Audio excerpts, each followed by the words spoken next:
Hey, how you doing, guys? This is Richie. All right, we have Don't Kill Spiders, Season of the Witch. Joseph Schmalke. We did a look through of the first miniseries, and this just came out recently. There's been 2 issues released. This is actually issue number 1. And it continues the adventures of Bjorn and Rivna. Rivna the witch and Bjorn the Viking. They're investigators, supernatural investigators back in Norse times, well, the old Viking ages, whatever years that would have been, I'm not sure.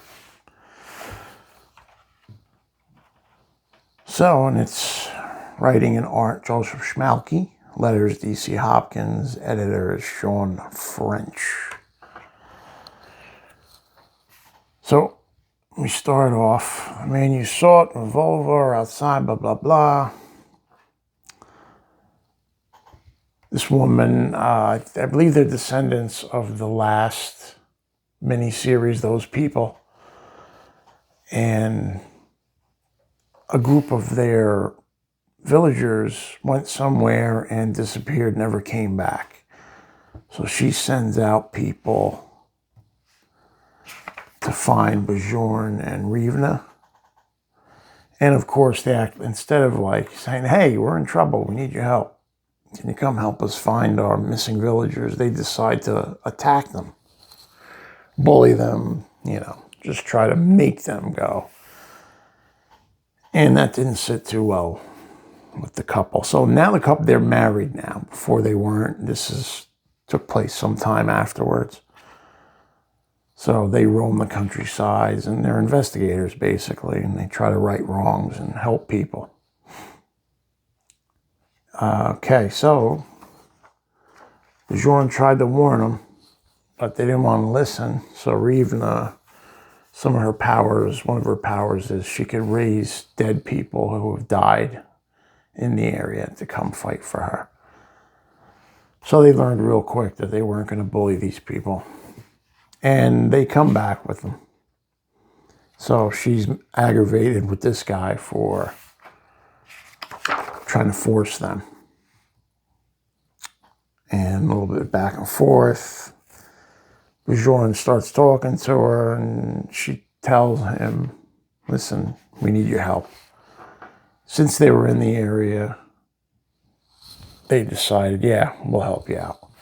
And I'm sure they're going to pay them well for their services. But you know how that works. It never really turns out the way you want it. And nice thick pages. This Schmalke does real nice craft on his books. It's just nice quality books. So before I make a declaration of war, I want you to show me proof of either my men are dead or they're alive. And they agree to it, and off they go. Don't say it, I'm fine, I didn't say anything. So they're bickering a little bit like married people or people in relationships often do. And they're traveling and snowing out, it's frigid cold, and she uses her magic to try to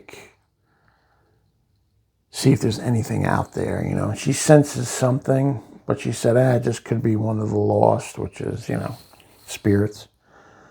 But you see this 3-eyed rabbit here is like spying on them. And they're traveling, they come across a villager in a cabin out there in the woods, and, they're talking back and forth, and he seems friendly enough. And he asks him, come on in, we'll eat. You can warm up by my fire. Tells him grab his seat. Right away, he starts thinking there's something not right here.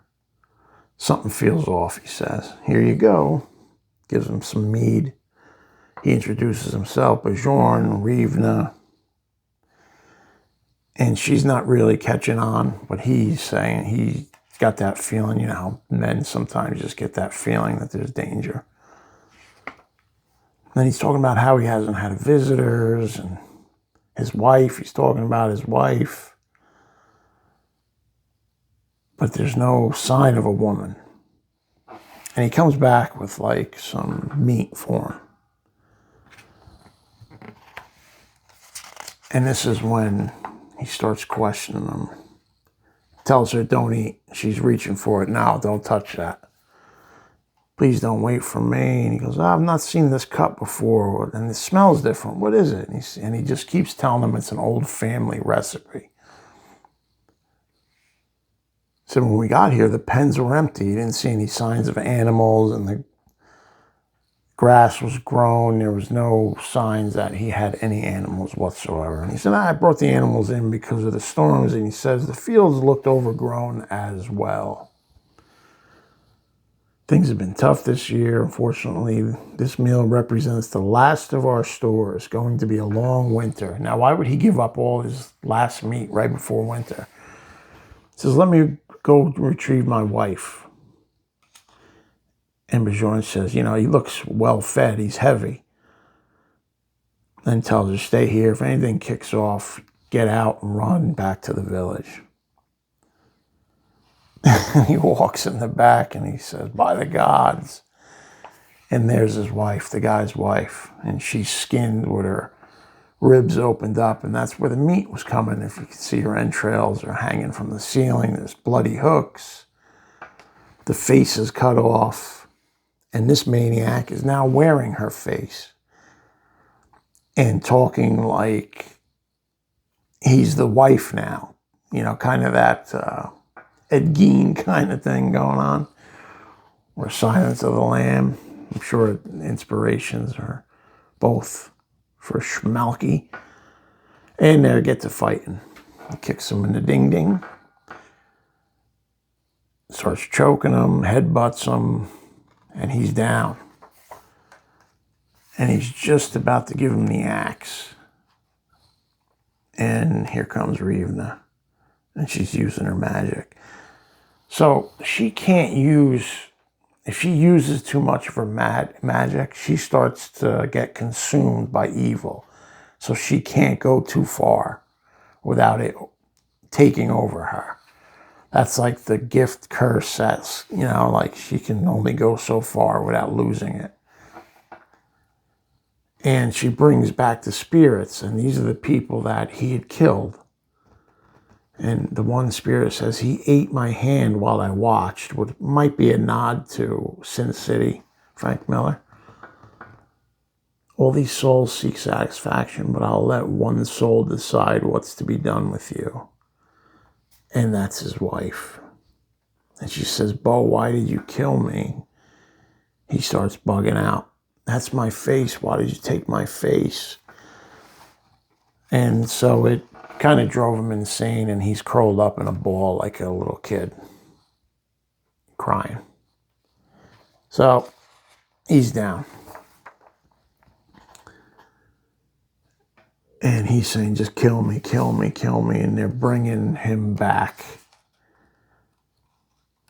And here's one of the people from the village. She's like a servant. She says, welcome back, child. I see you brought us something.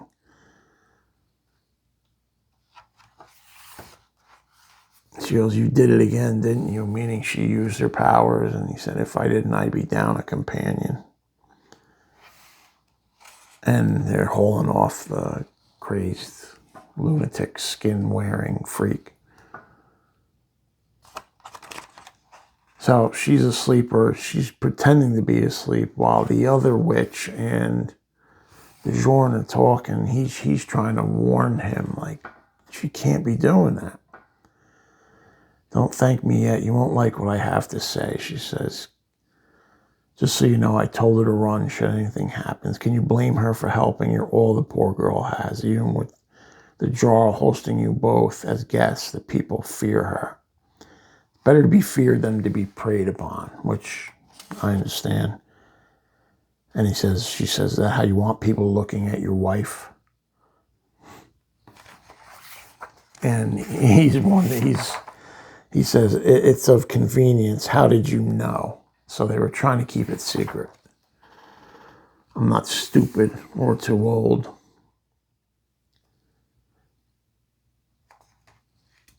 And they're just discussing the guy who's the crazed guy.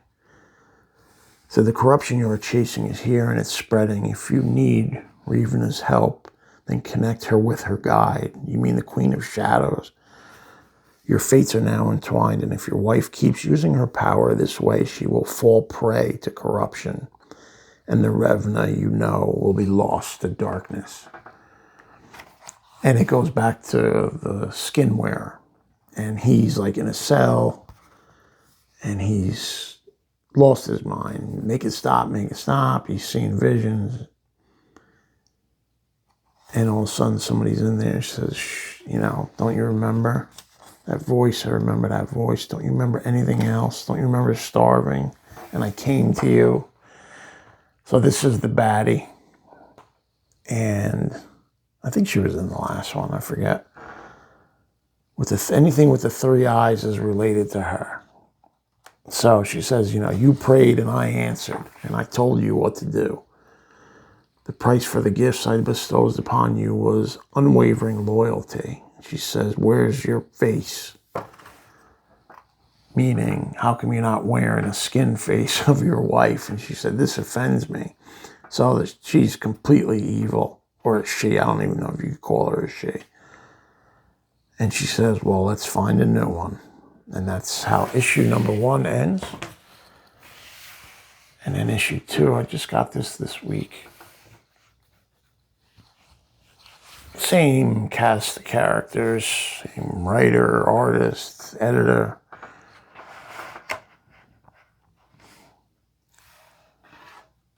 So it starts off with some pretty sickening, skinless art.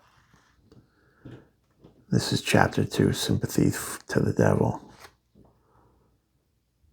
She says, I must say that's an impressive piece you've created, a tribute to you, Mother. So he's back at it again. We just need one last thing. That should do it. You've done well. Return to your duties. We don't want to raise any suspicion until the time is right. Come, Bo. We're done for now. I'll introduce you to the others. And she goes, you didn't think you were alone, really? So there's other freaks in her stable of servants. And Rivna and Bjorn, they're waking up. And there was a cell door which was smashed. So there's the cell door which wasn't smashed. It was open from the outside. So they're investigating how he got out. And there's the symbol. And she's seen it before and she knows. And they've been tracking this sigil for a while. It's the mark of the black goat, a dark goddess. That's what they call that three-eyed evil woman. He goes, this is bad. I'm going to bring Rivna on this. What a great panel here. I like the eyes. And this hat he wears, this like wolf hat with the teeth. That's a pretty good looking design. I really enjoy this guy, Schmalke. I really do. Everything I've read for him has been really good. And he just came out with another new series. He didn't draw it, but he wrote it. I think it's called The Last Trick. And I won't pull that one out till there's another issue. I like to do 2 issues at a time. I like to read 2, 3 at a time also. Sometimes I'll buy them and let them sit. All right, so as I told you and your men, Bo was wearing another person's face when he attacked me. I believe it was his wife. He was even speaking in her voice. She's deranged. So could he have done this alone? It's possible he acted alone. Unlikely.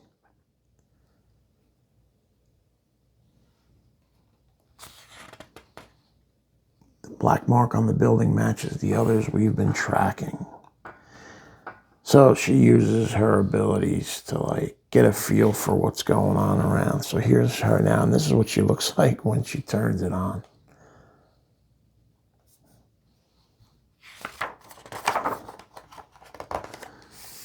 Where am I? So now she's in like the darkness. And sure enough, there's the black goat lady. And they're going back and forth. And she's trying to recruit her because she knows how powerful she is. And she thought the goat was a god, but it's just some type of anti-god demon. And they're back and forth. So you're a liar, am I? Let me show you some things. Another great face, man. And so simplistic, but just really hits on the mark.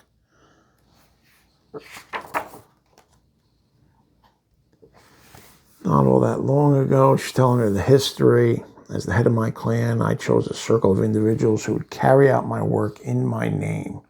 So she's just pure evil. She's showing Bo skinning people and ripping their faces off. And on my right hand was the Death Witch, a necromancer ruined and haunted by visions and voices of the deceased. She had been driven mad. Another cool panel, man. You know, very like, for the people who've seen Hellraiser, you know, that skinless look. And now in return for my gifts, they called me Mother. Why are you showing me this? Isn't it obvious? You're an outcast and alone. You will always be feared and misunderstood. She's trying her hardest to get her to join the club, but she's not going for it. Nice, another nice looking panel. I like these background designs, like this trippy acid trip type thing. It's very dark too. Yeah, a lot of these pages are very dark, so sometimes maybe it's my old eyes. I find it hard to read, especially when the word balloons, or when they put like dark behind it or red, or they change the color of the font. What in hell? It's the Raiders. Defend yourself. So now, as she was talking with her, the village they were in is getting raided by her. The black goat like infects people all around, and they sit and wait amongst villagers and normal people, and then come out when she attacks her. So they're fighting, die, and Bjorn is on it. He's chopping people down. Even she's getting in on it. So she's not scared to get her hands dirty. And you see the people are yelling like for Mother, and he's got her dead to rights. And sure enough, boom, he turns the tables. Chops her down, chops the head off. But he got stabbed.